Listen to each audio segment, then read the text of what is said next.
You watching this video right here. Don't pause this video. Make sure you keep watching. The sky is falling. Everything is going to be crashing to the ground. Tabletop gaming is going to be over as we know it. And I'm here to tell you why. Hey everybody, Chris Renshaw here, and welcome to Boards and Swords. This is a channel where I talk about tabletop games and board games and all sorts of stuff and things and how it impacts my life. And the kind of thing I started off this video with is a scenario I feel like, and this is a video I've kind of wanted to make for a while, or a topic I've wanted to talk about for a while, and I've talked about it.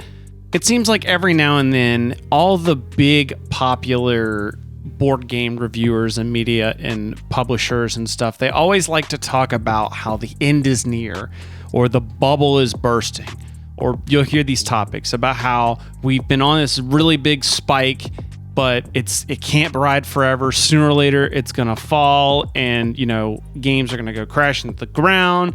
It's gonna be like comic books and all this and that and whatever. And I'm kind of tired of it. And there's a couple of reasons for that. So let's properly frame this discussion. And the reason that people keep saying these types of things is the number of board games that are being released seems to increase every year as publishers are just kind of like shooting off a whole bunch of different games and just kind of spreading the gamut over this game and that game and this game, because they're trying to like try everything to see what sticks. It's like you throw ideas and see what sticks and then kind of plunge in that direction. This is why you always see like trends like legacy games or campaign games or roll and writes, where like something gets popular and suddenly everything goes in that direction. Like zombie games was a thing for a while. You get these kind of waves. And so a lot of people see this and they're just like, this is not sustainable on any level. And they're probably right. So I'm not saying this isn't a problem. I just hate it when people put this on consumers and the average person buying games, because this is really not their problem.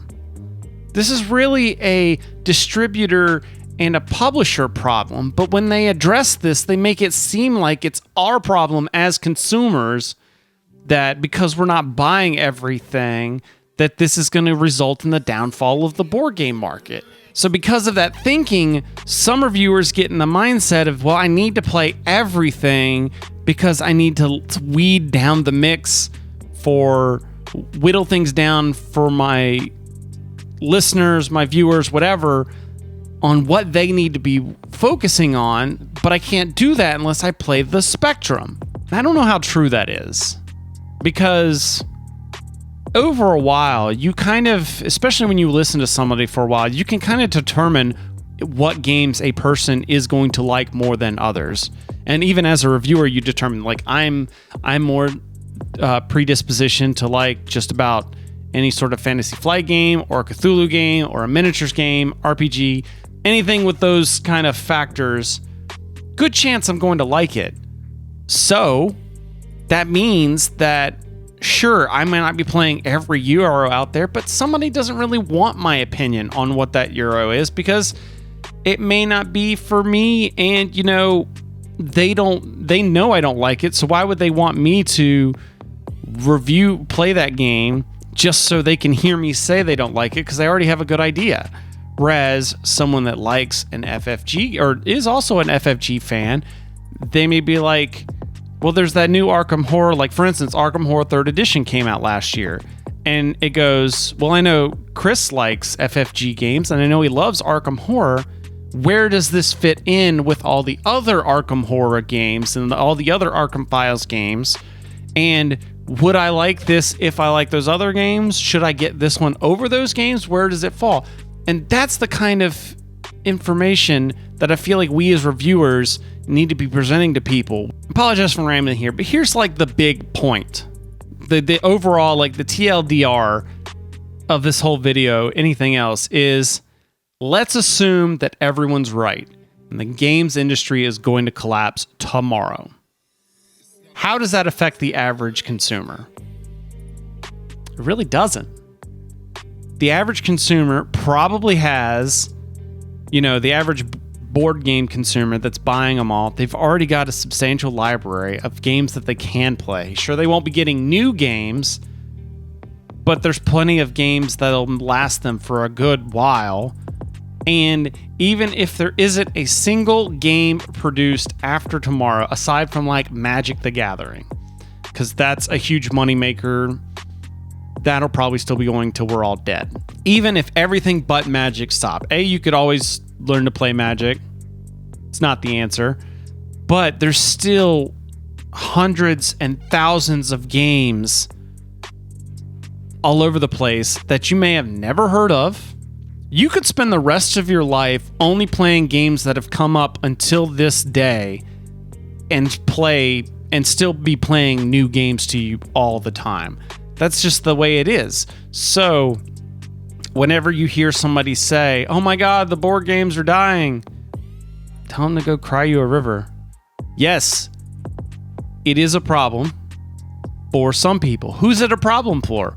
Well, it's a problem for people making money in the industry. Yes, publishers are gonna this would directly affect them.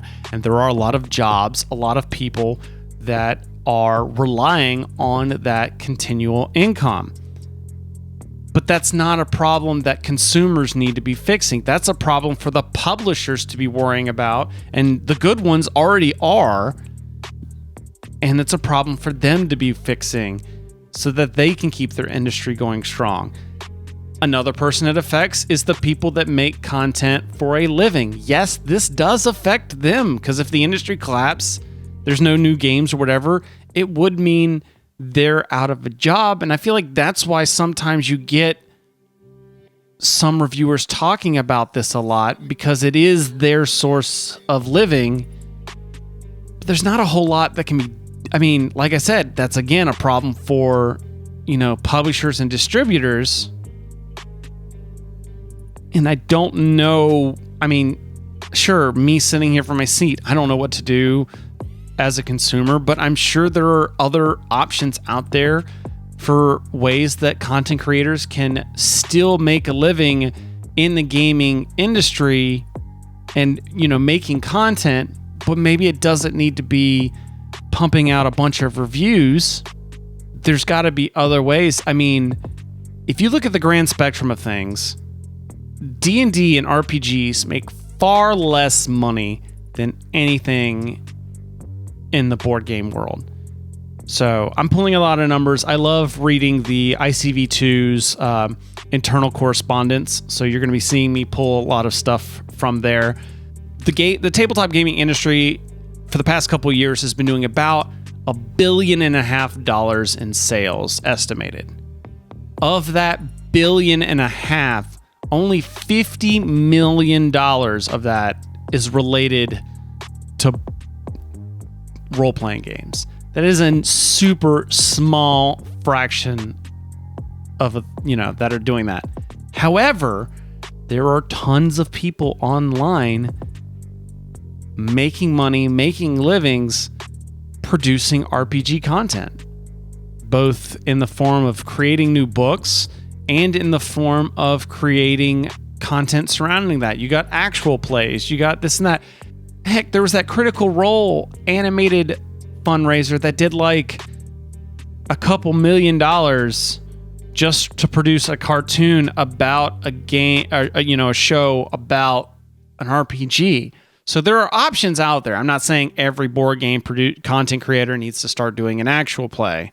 I'm just saying it's entirely possible to make money making board game and gaming content that isn't strictly reviews. And that's probably something that those creators, I'm hoping, are looking at, I would imagine. So we've talking about like what happens if the gaming industry dies.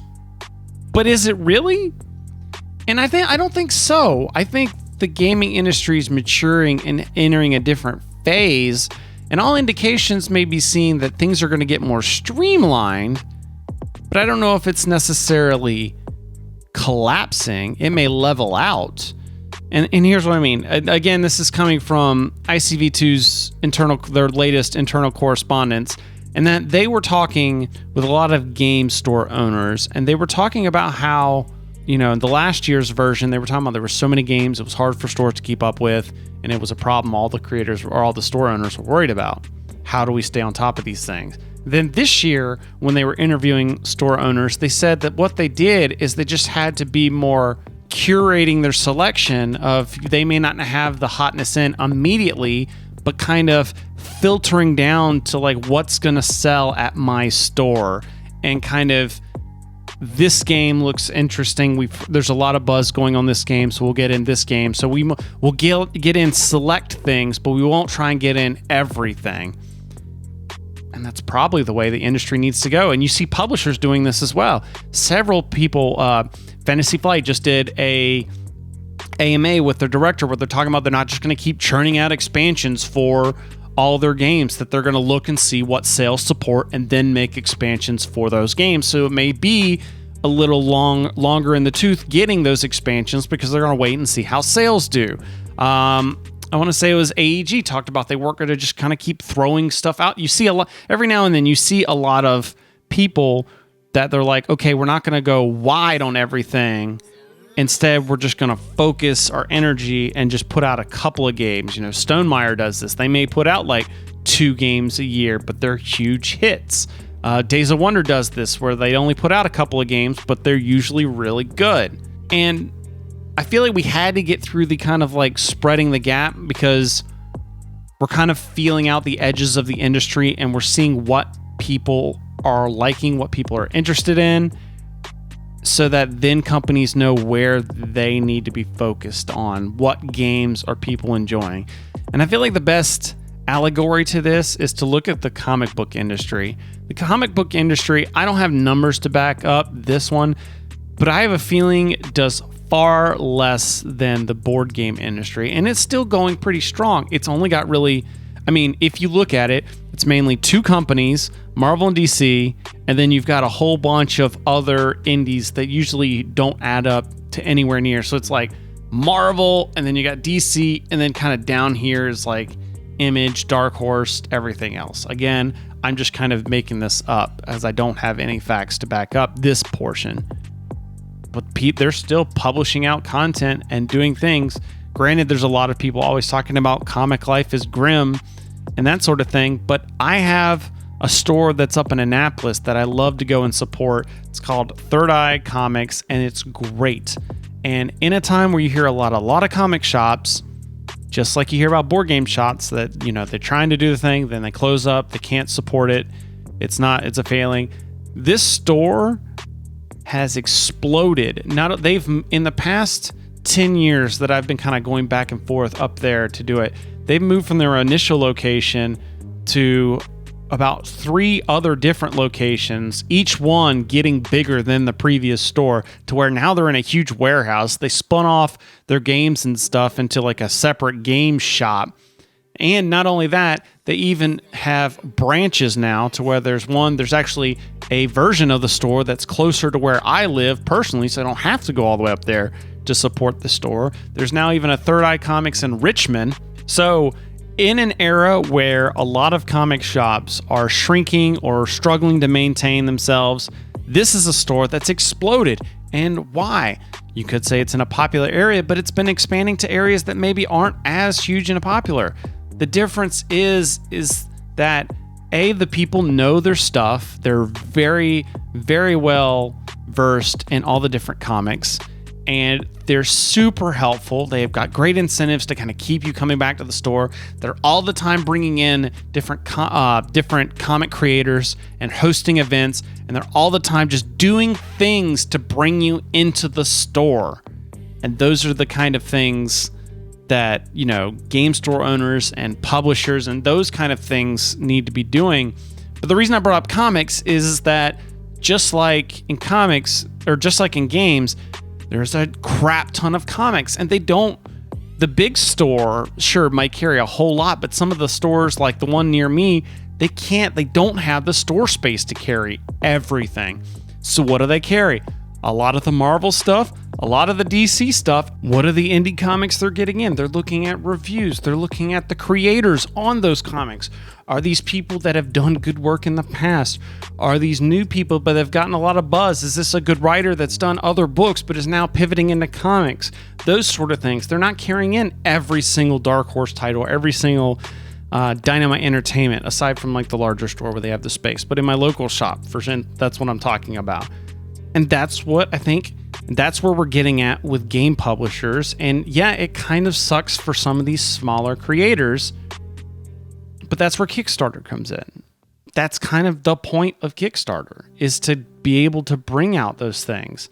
But that's just kind of the fact of the matter. You can't put, like I said, you can't put this fear of the industry collapsing into the consumer, because it's just not, because all you're going to do is just turn people away. Am I off the beaten path here? Am I just way out to lunch on this one? Let me know down in the comments below what you think and just kind of your thoughts on the opinion, because even as I'm saying this, I'm still a part of the industry. You know, I'm as a part of this. So I would love to hear kind of, am I just hearing this a lot because I'm in a lot of groups with and just hearing more into the industry? B, so like, is this actually something you hear talked about a lot? B, what is your thoughts on the matter? And C, what are some of your favorite older games that if there were no games made past today, what kind of games have you never, like games would you, what games could you play forever? And what games have you never played that's older, as in from, you know, today, that you'd be willing to give a shot if you didn't know anything new was ever coming out?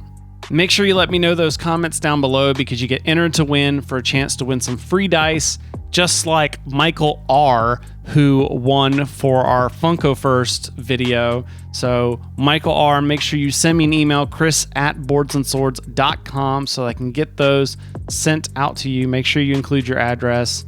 And in the meantime, thank you so much for watching this video. Let me know what your thoughts are on this rambling nonsense that's probably going to take me forever to edit. But until next time, may all your hits be crits.